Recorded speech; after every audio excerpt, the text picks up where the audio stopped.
Welcome to Facts TV News, where everything is true. 53 million Lotto jackpot winner to cover grandchildren's educational cost. A retiree from Western Jamaica, who is the newest Lotto millionaire, plans to use her 53 million winnings to secure the future education of her grandchildren before deciding what to do with the rest of it. I had gone with a friend to the Supreme Venture store who wanted to buy the new Crutchers ticket, and on a whim I bought a Lotto ticket. Never in my wildest dreams did I expect to win. E. Jones is quoted as saying in a release from Supreme Ventures.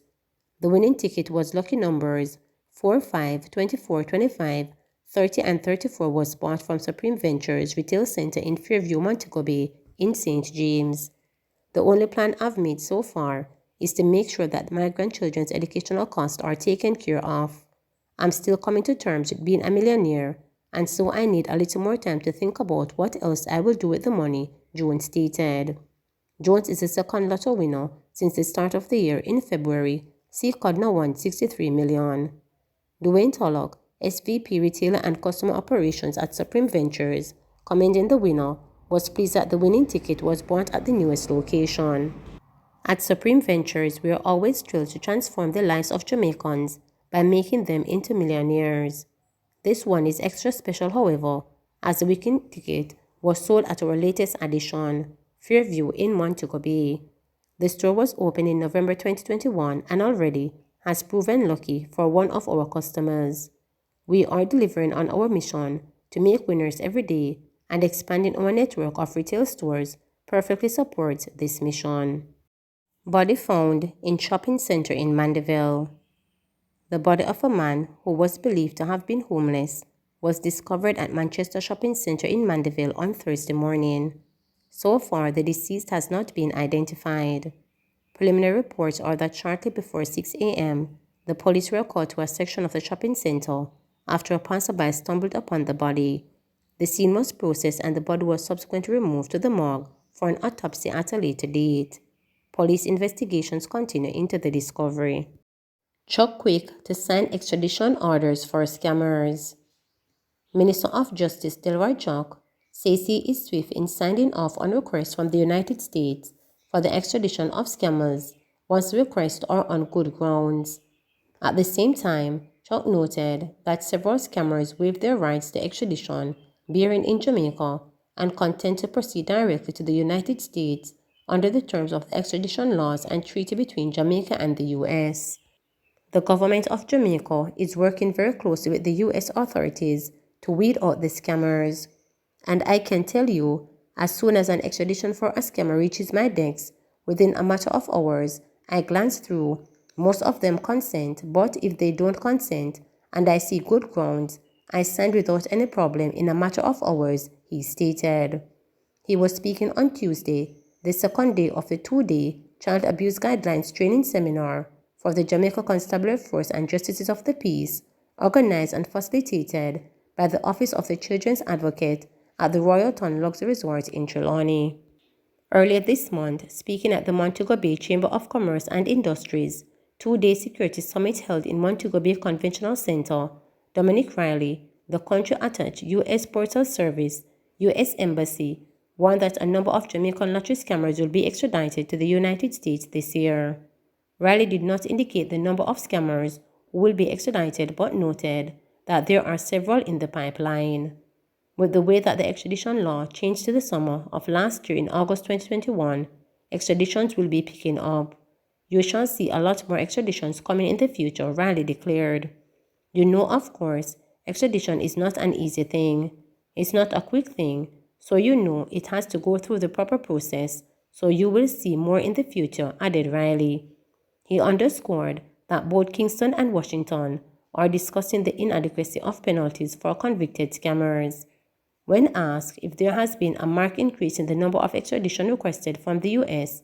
for the extradition of scammers, Chuck replied, "There is no doubt that there have been quite a number of requests. I can't say if there's an increase, but there have been a few requests. In fact, in most cases, the parties having been provided with the evidence, they have consented, so it is not a problem. I suspect there have been increased requests, but They have not really shown up in my office as yet, but quite a few scammers have consented and provisions have been made for them to go to the States. But I can't say if there's an increase because it's a steady amount that comes every now and then. JUTC crimestop offer 100K reward for information on stone throwers. The Jamaican Urban Transit Company, JUTC, has formed a partnership with crimestop that will see up to $100,000 being offered for information leading to the arrest and charge of individuals who continue to vandalize buses belonging to the state-run company. Minister of Transport and Mining Audley Shaw said the partnership is aimed at stopping what he called the menacing problem of bus vandalism caused by stone-throwing incidents. He was speaking Wednesday during his contribution to the 2022-2023 sectoral debate in the House of Representatives.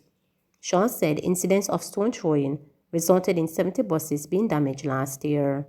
He said the partnership is aimed at putting an end to this dangerous practice.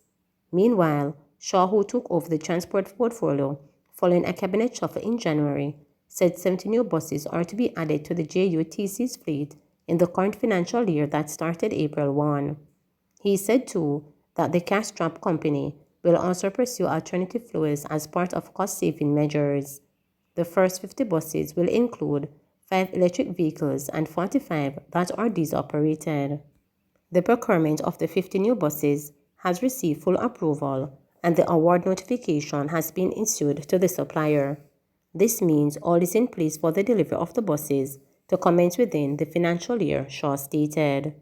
He said the fleet would also benefit from the addition of a further 20 Golden Dragon CNG compressed natural gas buses under the expansion of the Natural Gas Project, which is in partnership with the New Forestry Energy Company.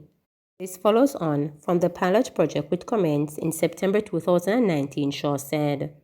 The Transport Minister acknowledged that the 70 new buses are not enough to satisfy the demand for seats, but it is a start, with the ultimate aim being to purchase 400 buses.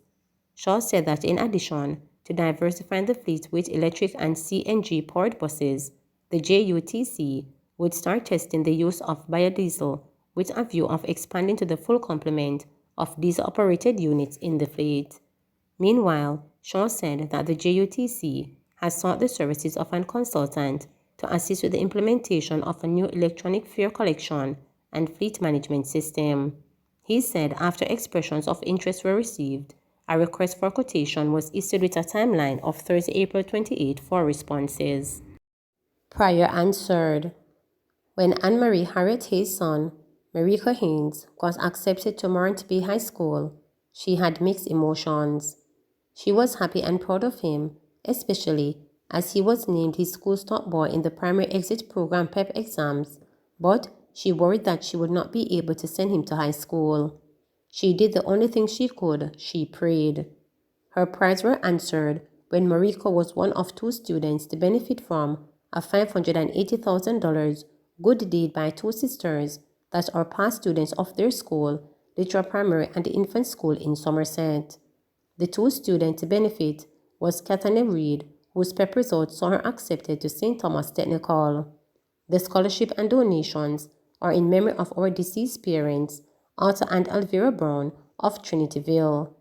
We received our profound elementary education and believe we should give back to even 2 children of the school, explained Barbara Brown-Chana and Ambrosine Brown. The women who lived in Canada and the United States respectively, but have never forgotten the parish of their birth. Their donation, which will shape Marika and Kathania's lives, include tablets, scholarships, and school supplies. The children's parents are grateful. I just want to take the time out to say thanks to the Brown family, said Harriet Haynes. When I was told about the scholarship, and not only that but a laptop as well, I cried. Because God heard and answered my prayers, especially in the pandemic, when it was so hard to really get the things that my children needed. I just had to give God thanks, added Harriet Haynes, as she urged the Browns to continue to do good deeds. You have listened to the Lord and helped my son to look forward to a brighter future. Continue to do good, and the Lord will reward you. Thanks again, said Harriet Haynes. Beverly Reed was equally appreciative of the helping hand extended to her daughter. I am very grateful for the donation that I got from the Brown family, and I hope the Lord will continue to bless them. I appreciate it very, very much, she said, smiling. Blacklisted. A total of 61 delinquent early childhood institutions, ECIs, have been warned for closure after failing to apply for registration.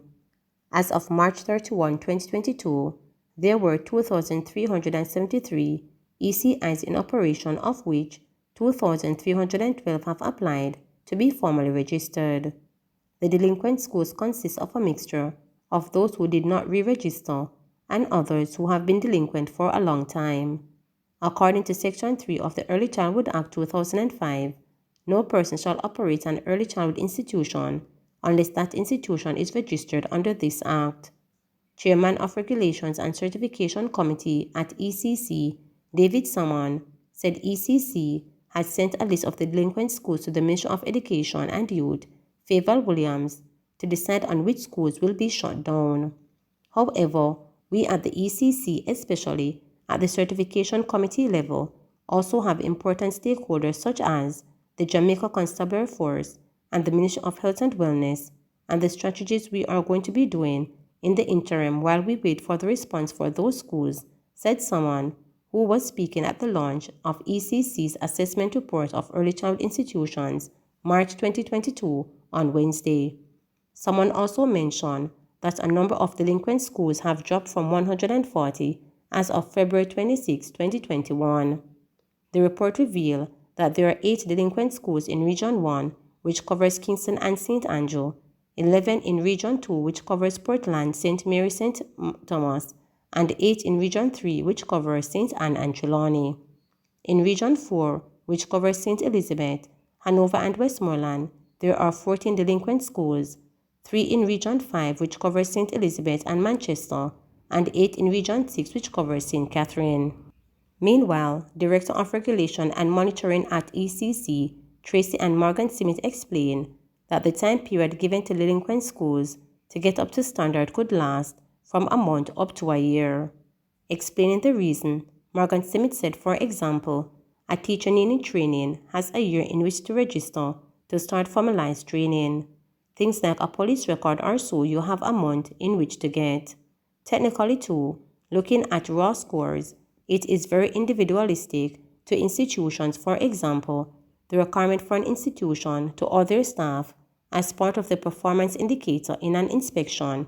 It is important that we know that these persons have no criminal records and so on.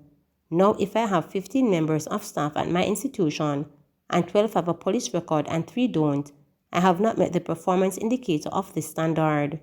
Then you would see that amount is given for these 2 persons.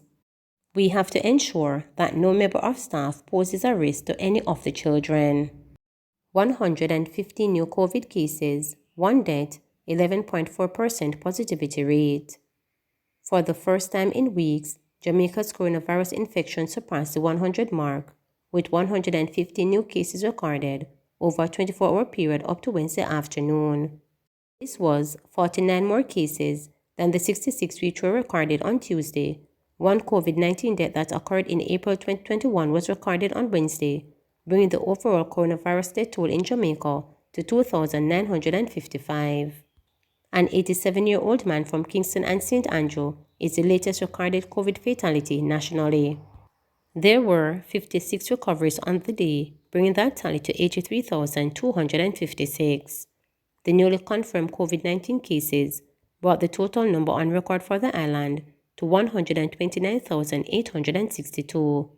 Notably, the island recorded an 11.6% positivity rate based on the samples that were tested on Wednesday.